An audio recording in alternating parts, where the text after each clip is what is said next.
Guys, welcome to my humble mess. Why do people say humble about their house? They're so humble. I always heard this phrase that when the second you start thinking you're humble is when you're not. So welcome to my prideful house, guys. It's getting real. It's getting real quick. So today is July 31st.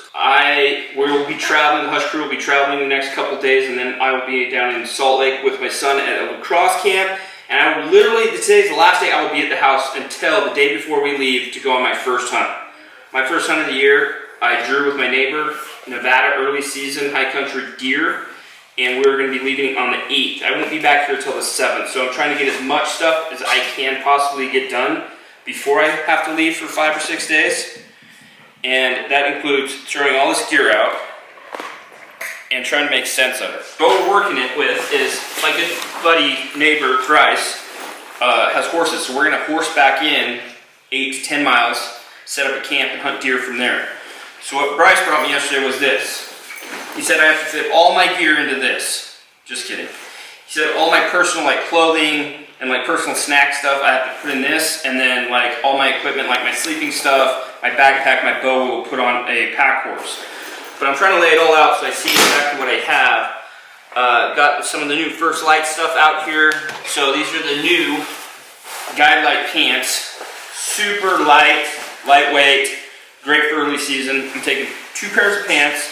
Even though we're going in on horses, I'm going to go super minimal. I'm going to take one warm coat, Brooks down sweater. I'm going to take the Kiln hoodie for those early mornings.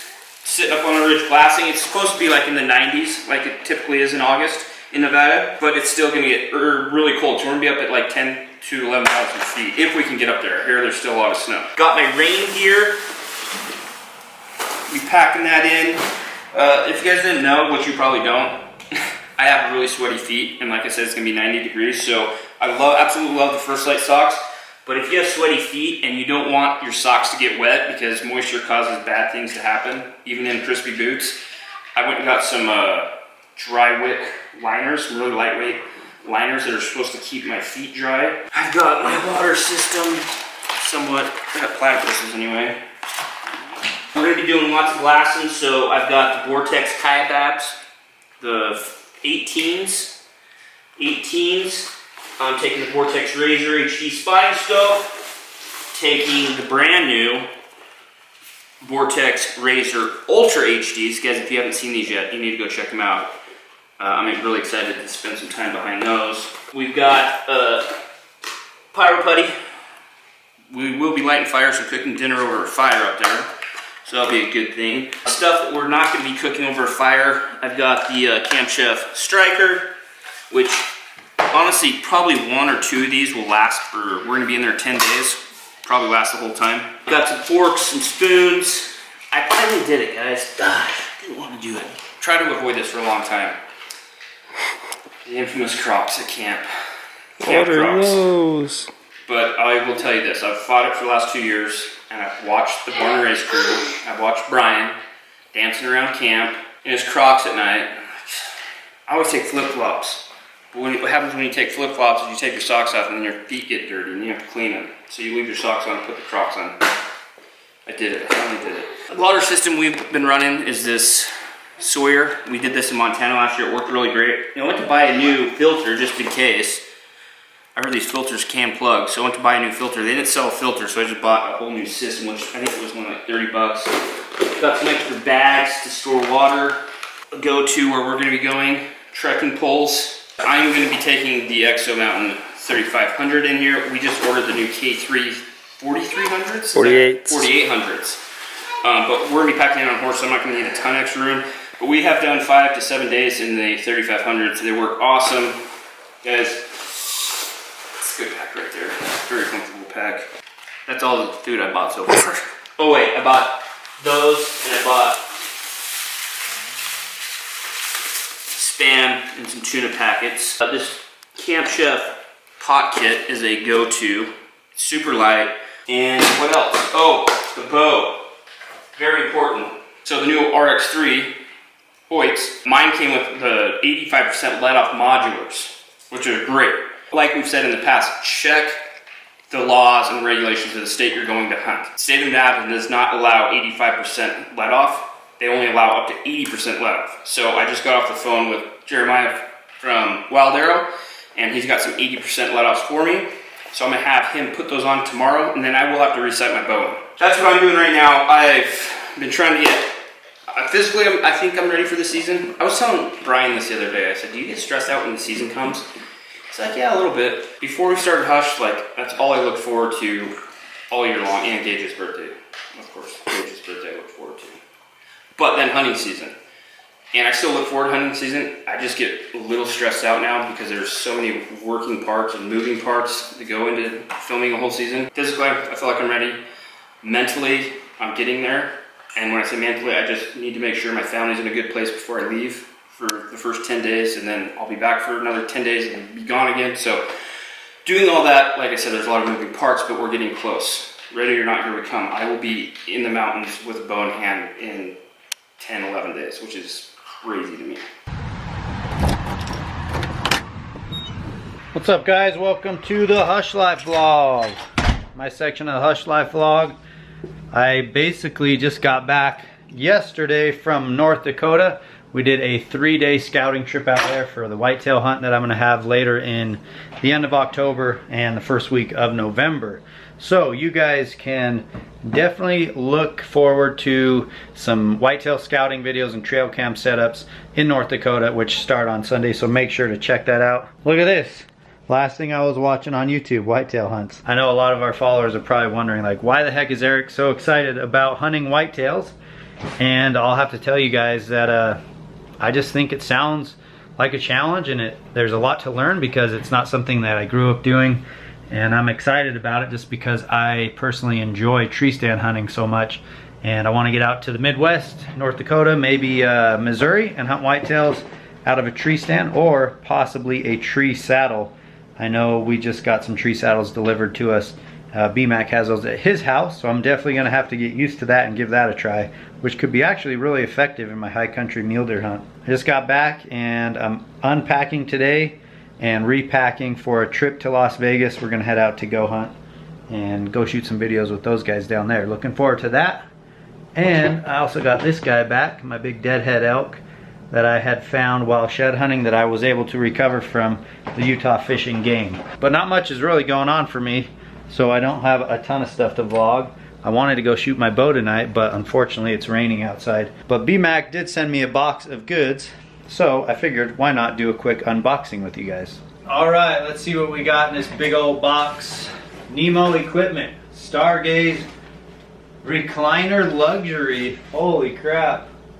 Looks like it's got the First Lite Fusion, nope, the First Lite Cipher camo pattern. So yeah, looks like a sweet camp chair. That's gonna be nice for the truck camping.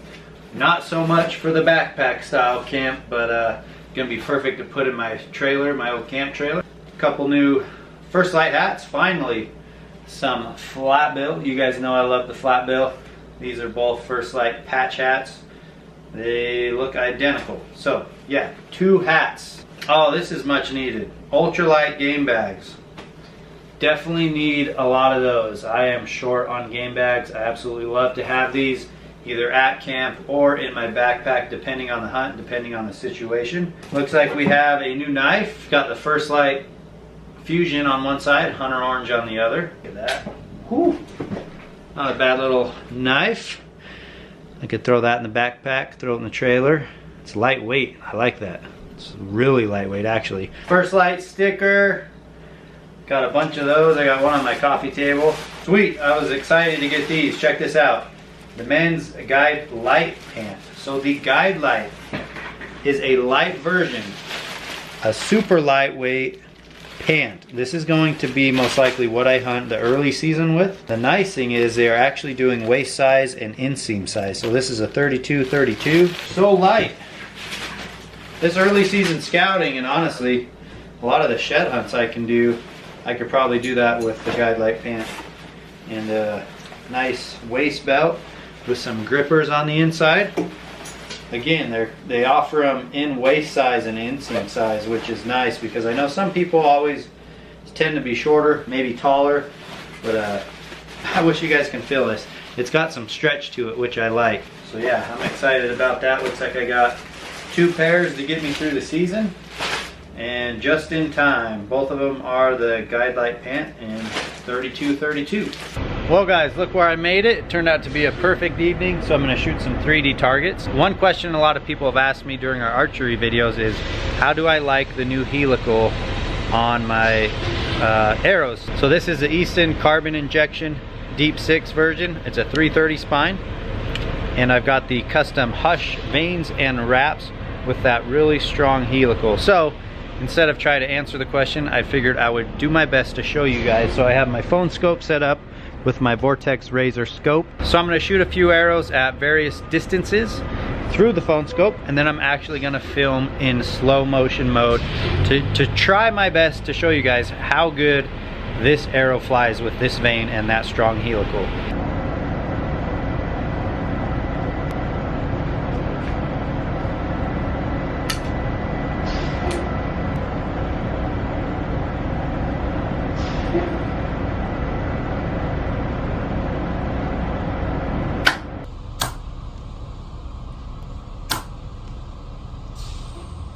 Well, there's 2 shots at 40 yards. First shot was perfect, second shot a little low. And now I'm gonna shoot 2 more with fill tips in slow motion to try to capture the flight of the arrow just a little better.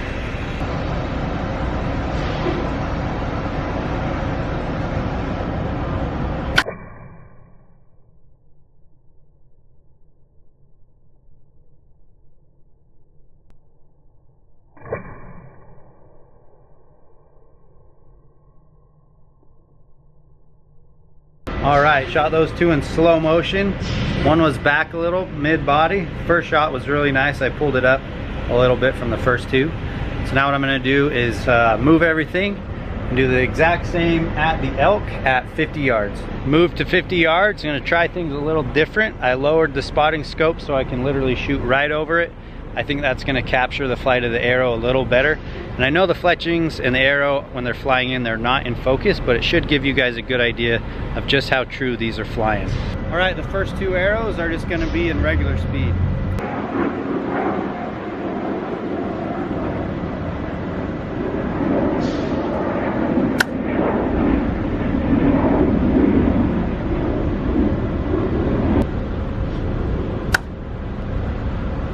Alright guys, good shot group in regular speed. I'm going to shoot the next 2 in slow motion.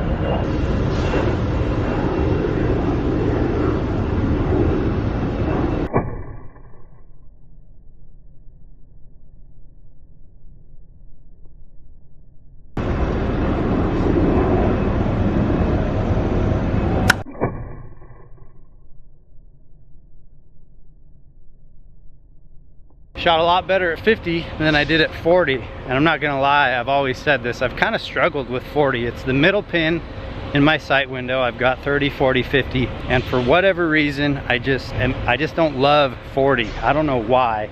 I've always struggled with it. I've never been the most consistent with my 40 pin, but at 50 yards I'd say I'm dead on, and the arrows were flying good.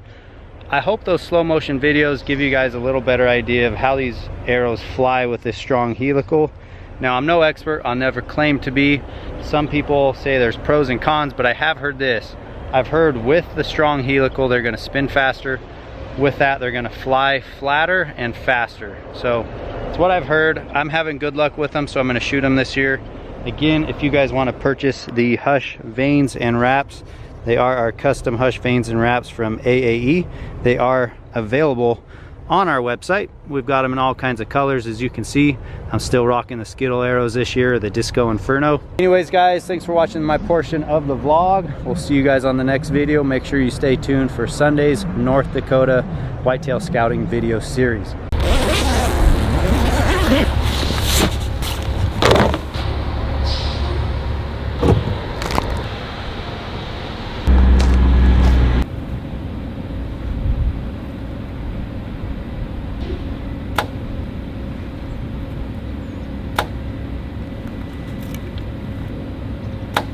Guys, what's up? Welcome to my part of the vlog. It is Thursday, August 1st. You gotta be kidding me that it's already August. For us, Casey kicks off the season in a mere 9 days. He's got the first tag out of the gate. I am at the range right now. Just shot my first group at 60 yards on an elk target. Let's see how we did. Pretty happy right there. In the money, in the money, in the money. 10 ring, touching. I'll take it for the first shot.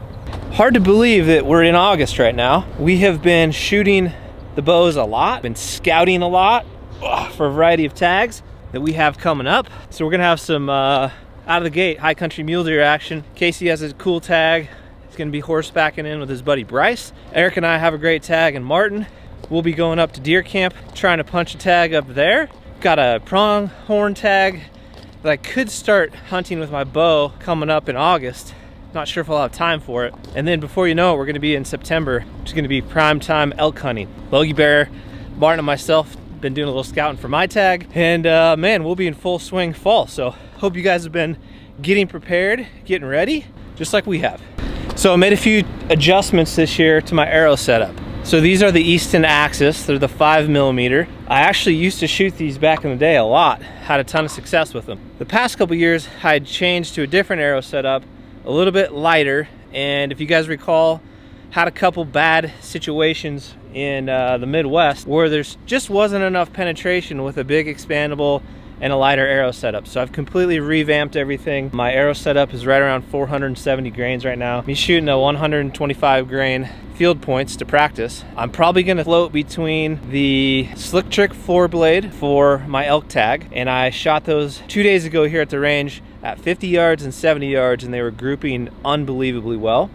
And then I'll probably experiment with the new Sever expandables, the 1.5 or the 1.7. I don't know exactly what I want to do just yet. Eric's shooting them, Casey's shooting them. For deer, they also fly incredibly well when you're practicing with them. The smaller cutting diameter, the 1.5 and 1.7, I think is just gonna be a better combination for me, what I want. I feel very confident in my setup, feeling good shooting this bow. The RX3 has been a bow that we all three have agreed is probably one of our favorite. And I know Logie Bear is really loving the Hoyt Helix as well. We head to Vegas today to go hang out with our friends at Go Hunt. If you happen to have any questions, we probably will have a few opportunities to answer some of those on Friday. I'm gonna pin the first comment with the email address that you can send questions to. Think questions as such. State specific hunting information. I want to hunt west. Where should I go for elk, mule deer, pronghorn? How do I get going on putting in for points? What type of over-the-counter tag opportunities are available? Backcountry food preparation, backcountry gear preparation. Anything and everything is open. Camera equipment, whatever it is that you might have questions on. We're going to be hanging out with Brady and Trail from Go Hunt, kind of going through the resources of the Insider program and what all encompasses Insider. And man, there's just a ton of insight and information that we use out of the Insider every single year to help us find hunt. Doesn't matter if it's a general tag or a tag where maybe we're sitting on 5 points or 8 points or 2 points and we're just trying to see what we can draw. So if you have those questions, check out the first comment. There'll be a pinned email address. All you got to do is submit them. We will do our very best to get those answered for you and put up on a future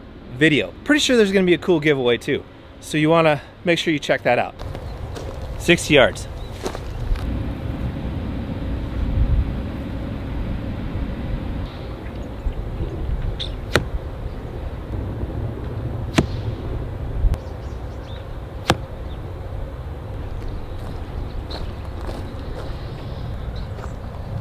Take it. All three are in the 10 ring.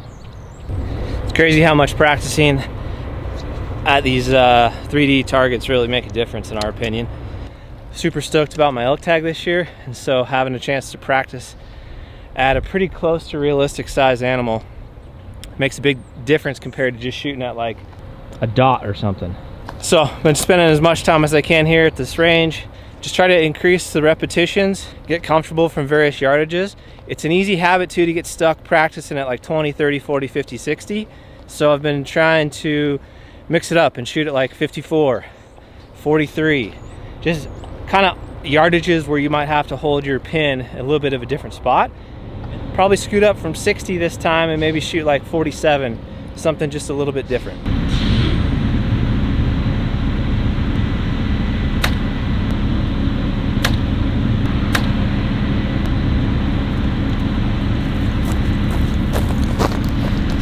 All right, that was an in-between distance, 46 yards. Let's take a look how we did. It's looking pretty dang good. I don't know that I've ever felt as confident shooting as I have going into this fall. Lots of practice, some tips from my man Cody at Wild Arrow Archery, just on form and grip and pressure and such. But here's 46. Again, real happy with that, right in the zone. It's all about building confidence this time of year, guys. Lots and lots of repetition.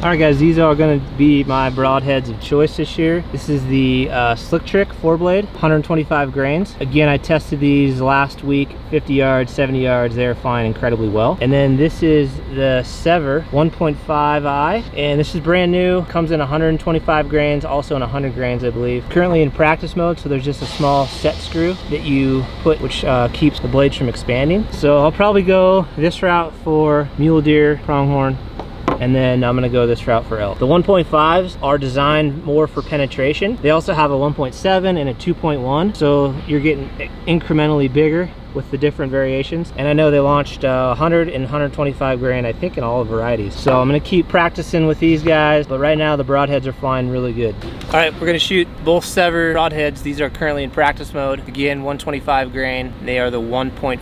So I'm gonna shoot from 60 yards.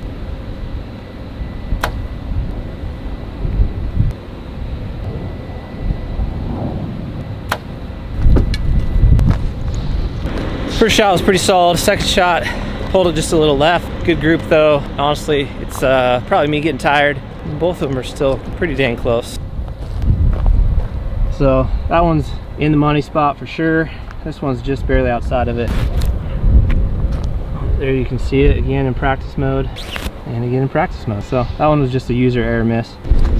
All right, guys, that's all I got for this week's vlog. Hope you guys have a fantastic remainder of your work weekend. Keep practicing, keep preparing. Hunting season will be here soon.